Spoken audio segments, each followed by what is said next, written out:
Shalom, damai di hati, Bapak Ibu, Saudara yang dikasihi dan diberkati oleh Tuhan Yesus. Senang sekali di kesempatan kali ini dapat berjumpa kembali melalui channel YouTube kami. Nah, di kesempatan pertama di minggu berjalan ini, kita akan membahas pertanyaan-pertanyaan MTPJ dari bahan bacaan mingguan. Ya, di 19 sampai tanggal 25 November 2023 dengan Betul. tema di sepanjang minggu ini, hikmat tidak akan membuat engkau jatuh. Terambil dari Perjanjian Lama, Amsal 24 ayat 13 hingga yang ke-22.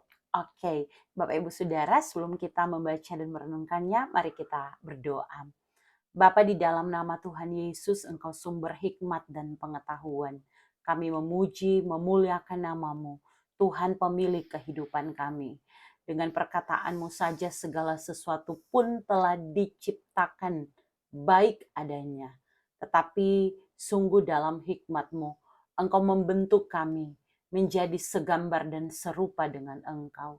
Maka kami bersyukur ada dan menikmati hidup sampai saat ini. Kami bersyukur diberi kesempatan untuk berbagi kebenaran firman. Maka kedua hamba-Mu di tempat ini meminta hikmat-Mu Tuhan. Tolonglah setiap kami untuk berbicara, berdiskusi, menjadi berkat untuk setiap pendengar. Biar apa yang kami sampaikan memberkati banyak orang, sehingga pengenalan akan Tuhan akan terus dinampakkan dalam hidup yang memuji, memuliakan nama Tuhan. Terima kasih Tuhan Yesus, ini doa kami. Dalam nama Yesus firman yang hidup kami berdoa. Amin. Amin. Ya Bapak Ibu Saudara yang dikasihi dan diberkati oleh Tuhan. Di hari ini sebelum kita melihat ada berapa pertanyaan ya di minggu ini. Iya, untuk pertanyaan untuk didiskusikan ada 3 pertanyaan. Wah, karena ada 3 pertanyaan. Iya, Sebelum kita dengarkan pertanyaannya, Bapak Ibu Saudara, mari kita lihat sedikit mengenai kitab Amsal ini. Kalau Bapak Ibu Saudara sudah mengikuti kami di channel ini, rasanya akan memudahkan untuk menemukan ya bahwa beberapa kali kami sudah mengulas latar belakang kitab Amsal. Namun singkat sebelum kita merenungkan di minggu berjalan ini, kami bagikan bahwa kitab Amsal ini termasuk dalam bagian kitab-kitab atau tulisan-tulisan yang merupakan kitab syair atau hikmat. Jadi di Perjanjian Lama itu sendiri dibagi atas 5 kategori dan salah satu kategorinya yaitu kitab syair. Ada 5 kitab syair dalam Perjanjian Lama dan salah satunya adalah kitab Amsal yang menjadi perenungan kita di minggu berjalan ini. Nah, kalau kita baca di dalam kitab Amsal, kita akan menemukan banyak nasihat-nasihat praktis yang dalam bahasa Ibrani itu disebut sebagai masyal. Ini mempunyai pengertian yang cukup luas seperti pepatah, peribahasa, perumpamaan, maupun teka-teki perkataan berhikmat lainnya. Bapak Ibu Saudara, kalau kita lihat di Amsal pasal 1 ayat 1, kita menemukan kata Amsal Salomo. Nama ini sesuai dengan keyakinan tradisi. Begitupun saat kita membacanya bahwa Salomo merupakan kontributor utama atau penulis Amsal terbanyak dalam kitab ini, di samping beberapa nama lainnya. Bapak Ibu Saudara, dalam menjelaskan kebijaksanaan dan hikmat, kitab Amsal menekankan pada standar yang tinggi seperti kemurnian, kerajinan, keberanian, kejujuran, penguasaan diri, kebaikan, dan berbagai hal lainnya. Nah, kalau kita lihat dalam bacaan kita di hari ini Amsal pasal 24, ini merupakan bagian dari Amsal Salomo dari pasal 10 kalau kita lihat perikopnya ya. Tetapi kita lihat dulu kenapa dan apa tujuan dari Amsal ini. Jadi Amsal biasanya satu penggalannya akan berbeda dengan penggalan yang lainnya, tetapi punya satu tujuan yang dijelaskan secara tegas dalam Amsal 1 ayat 2 sampai 7, yaitu yang memberikan tuntunan, hikmat dan pengertian untuk menjalani kehidupan dengan berperilaku bijak, benar, dan dalam kejujuran. Tujuan lainnya adalah kitab Amsal untuk membentuk karakter karakter menjadi suatu gaya hidup. Karakter seperti apa? Yaitu karakter seperti hidup takut akan Tuhan. Bapak Ibu Saudara, ini gambaran singkatnya. Bapak Ibu Saudara nanti boleh ikuti di channel YouTube kami saat kami bagikan renungan mingguannya. Mari kita bahas pertanyaan minggu ini. Iya, untuk pertanyaan pertama, apa yang saudara pahami tentang hikmat tidak akan membuat engkau jatuh menurut bacaan Alkitab Amsal 24 ayat 13 hingga yang ke-22? Oke, ya Bapak Ibu Saudara yang dikasihi dan diberkati oleh Tuhan, karena pertanyaannya ini menyangkut hikmat, kita lihat dulu ya apa pengertian hikmat. Saya bacakan. Hikmat Allah adalah bicara kemampuan akal budi yang dianugerahkan Allah kepada orang yang hidup takut akan Tuhan. Sehingga bicara hikmat, bicara pengetahuan yang dapat membedakan yang baik dari yang jahat, yang benar dengan yang salah, dan untuk memahami yang benar dan yang bijak, serta apa yang harus dilakukan pada saat yang tepat dibutuhkan.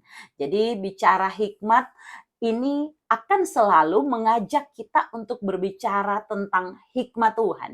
Inilah hikmat yang benar.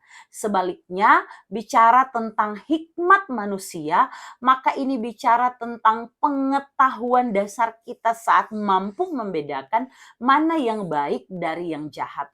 Tetapi hikmat manusia tanpa didasari hikmat yang berasal daripada Allah, maka ini akan sekedar pengetahuan saja, tidak dapat diaplikasikan. Sehingga bicara hikmat, kita berbicara tentang Allah, dan ini bicara ketergantungan kita kepada Allah yang menuntun perjalanan kehidupan orang percaya untuk tahu membedakan mana yang benar, mana yang tidak benar, mana yang patut dilakukan di waktu yang tepat, dan mana yang tidak. Nah, Bapak Ibu Saudara, kalau di minggu berjalan ini kita diajukan pertanyaan yang jujur saja, saya sendiri ketika membaca pertanyaan ini, saya Bapak Ibu Saudara sempat bertanya-tanya, apa sih yang dimaksud dengan hikmat tidak akan membuat engkau jatuh? Tetapi saya mau mengajak kita untuk melihatnya dari sudut yang lain, yaitu dengan melihatnya ayat per ayat dari bacaan kita. Yang pertama ayat 13 saya bacakan ya. Ayat 13 dari bacaan kita di sini, anakku makanlah madu sebab itu baik dan tetesan madu manis untuk langit-langit mulutmu.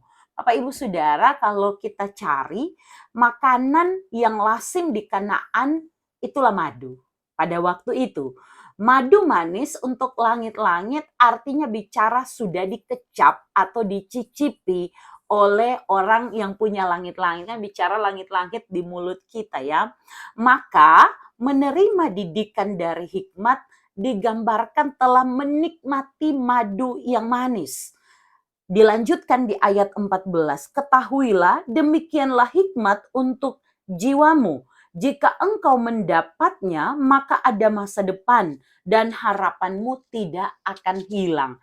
Ketika seseorang sudah mengecap madu itu, maka dia akan merasakan apa yang manis di mulutnya.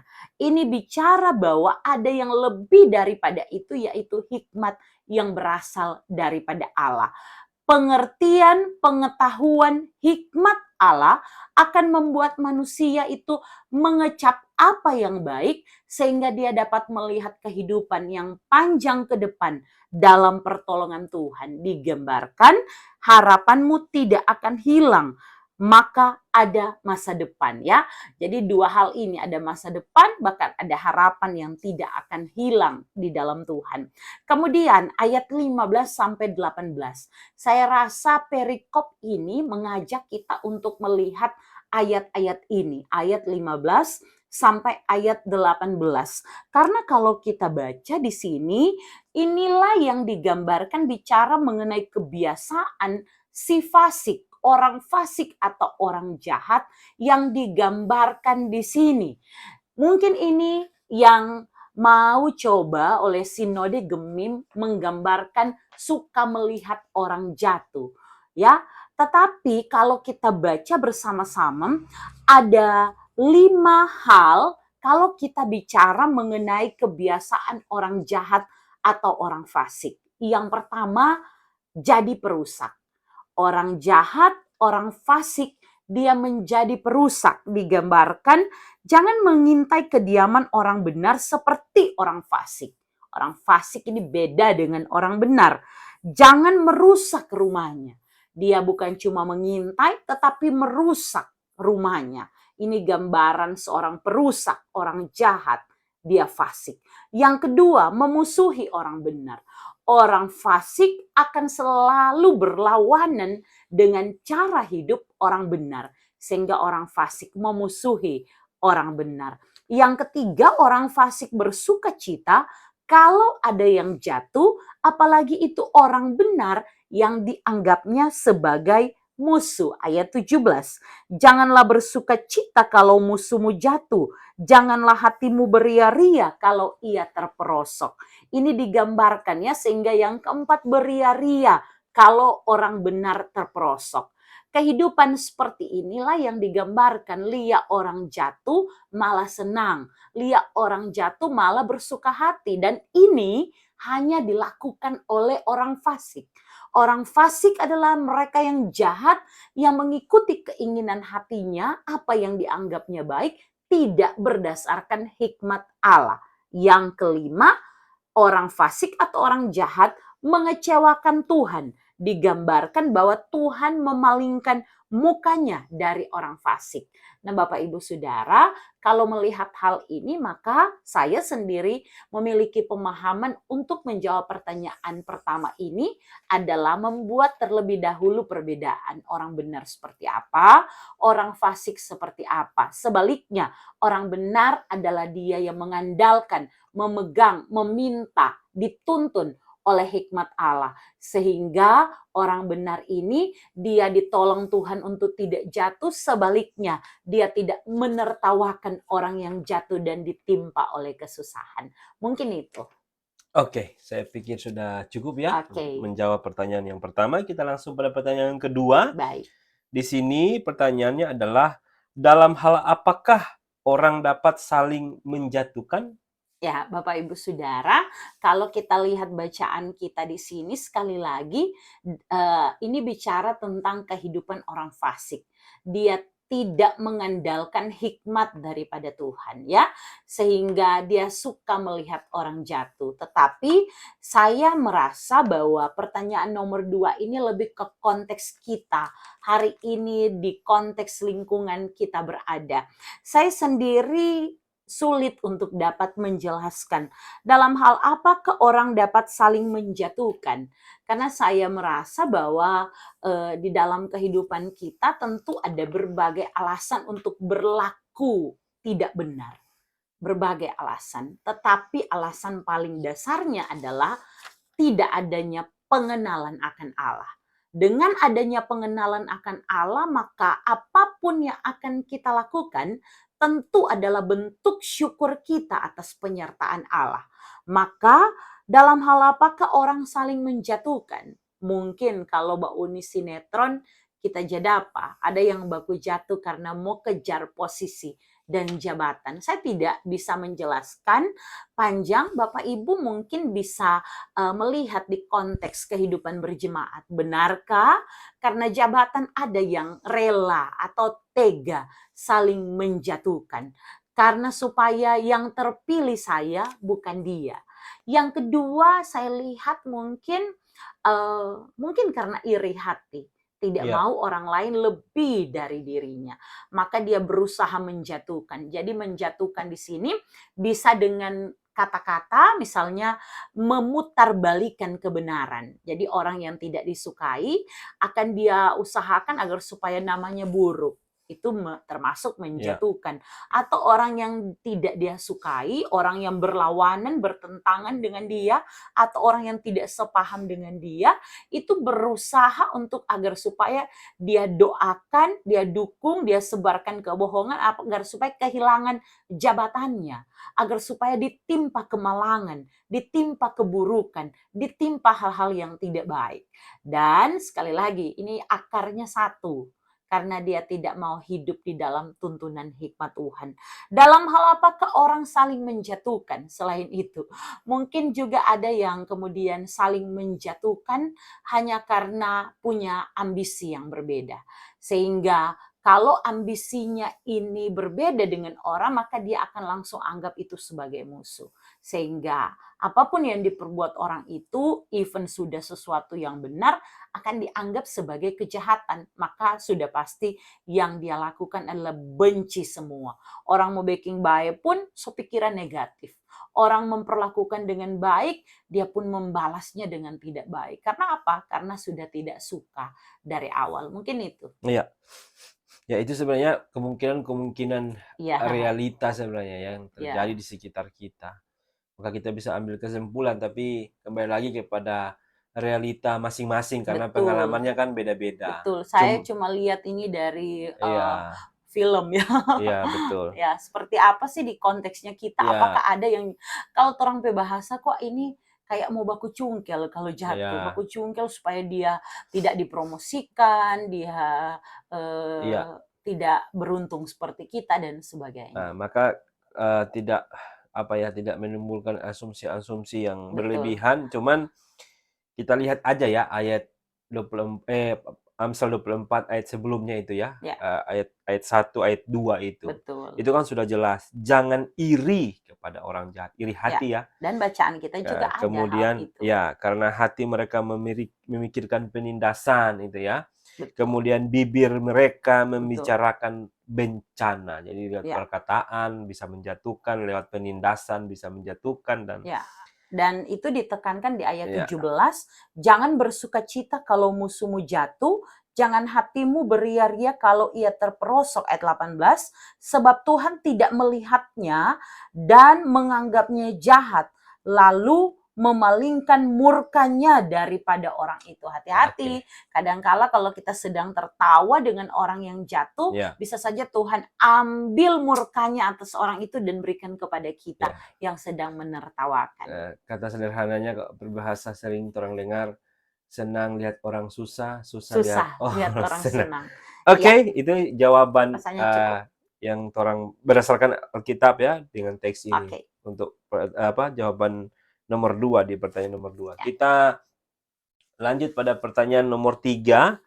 Di situ dikatakan bagaimana peran gereja menghadapi perilaku umat yang saling menjatuhkan untuk mencari keuntungan pribadi atau kelompok. ya. Kalau ini sudah bicara tentang peran gereja, saya rasa Bapak Ibu Saudara, gereja tidak dapat mencampuri lebih selain dari menyatakan kebenaran Ya, dari firman. Gereja kalau bertemu ada dua kubu yang berselisih, tidak sependapat, gereja tidak dapat datang sebagai hakim, tetapi gereja datang dengan membawa kebenaran. ya, Sehingga menyuarakan kebenaran itu tugas gereja. Bagaimana peran kita sebagai gereja?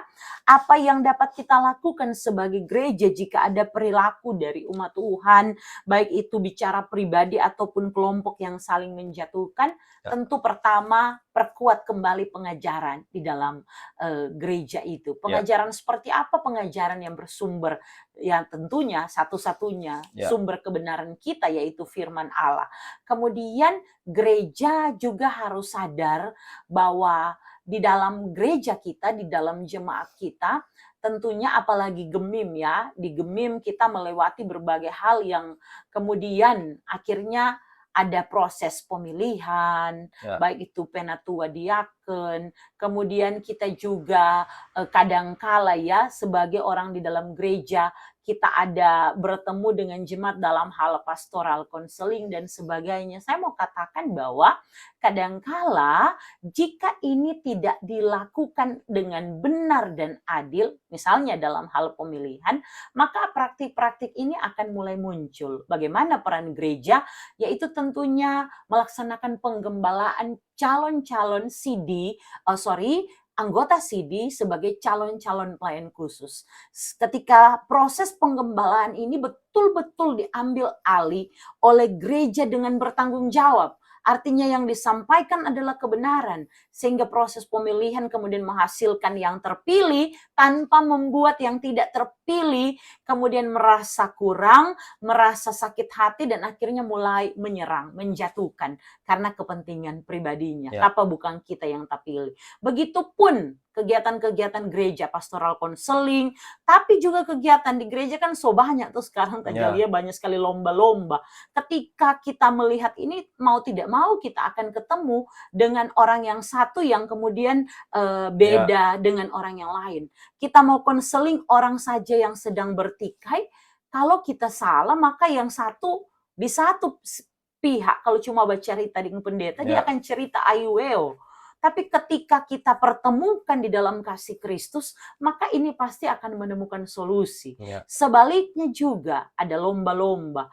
Mau tidak mau kolom dan kolom yang berhadapan ini akan ada upaya untuk cari menang. Tetapi bagaimana pengajaran kita agar supaya kegiatan-kegiatan dalam jemaat bukan makin melemahkan apalagi menjatuhkan, tetapi makin memperkuat sehingga ada semangat kreativitas membangun jemaat lewat kegiatan-kegiatan yang dilakukan.